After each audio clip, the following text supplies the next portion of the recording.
Wag niyo dami nagsabi wag bunutin. Ba't ang sweet ng voice mo Ha? Kailan yun? Kagabi? Sweet ba ng voice ko? Hindi yun ako. Condo tour. Ayoko, hindi pa siya completely maayos. I mean, this is not the final look. The final look.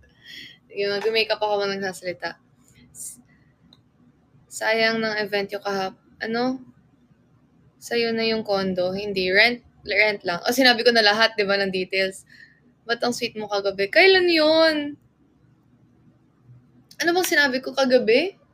Sa spill?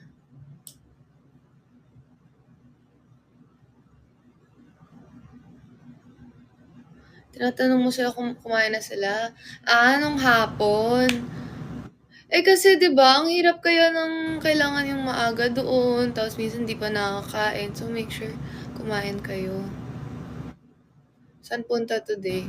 Magmo-mall lang, kakain, iinom ng mango shake kasi kumain ako kanina ng Japanese food kasi nag-crave ako ng ramen. Nag-aya mom ko kakain kami sa Japanese food ng restaurant. Sabi ko, uy ma, nag-uy. Sabi ko, ma, I'm gonna I already ate kasi, so kahit drink na lang. So sabi niya, what do you want? At sabi ko, mango shake or strawberry lemonade. Ano akala nyo?